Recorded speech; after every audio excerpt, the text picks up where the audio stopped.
Hey everyone, it's the end of another very long day. So for those of you who picked up in my last video yesterday, my mum passed away on Sunday night. I was with her and she had had the best day. She'd had the best day. So I went to her last oncology meeting a few weeks ago and I was wanting to ask the cancer specialist a few things, and her cancer doctor was like, nope. None of her side effects are about the cancer. They're all about the capecitabine. She said her bloods are amazing, her liver, her kidneys, her ESR, her immune, everything was looking really, really good. So she was on the way to finding out if she had the BRCA gene, and then was going to look into an alternative treatment. So because that treatment was causing some issues. And then I was chatting to her Dr. Michael the other night as well after it happened, and he also had done a whole bunch of bloods recently, and he also said that there was nothing in there that would have indicated that things were going wrong. So on the day she passed, which was Sunday, she was up early, so maybe there was a bit too much adrenaline, so maybe that caused high cortisol, maybe that caused a stroke, who the hell knows.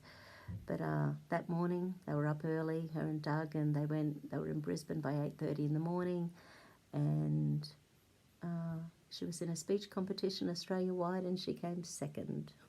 So if I can find it, I will share it with you, if I'm allowed to. So that's one thing. And then she came back from Brisbane out to Bedesert, and she went to a freedom rally around the whole segregation that's about to be happening in Queensland in the next week and a half. So we shall be a segregated society. Anyway, she got up on stage because she was mayor and councillor. You know, she was in and out of politics for 31 years. And she's been a part of like 20 local committees. I think she was currently still on over 10 committees. And so anyway, then... yeah, so she got up on stage, she rallied people up, talked to your councillors, talked to your mayors, talked to your politicians, and then she chatted to heaps of people.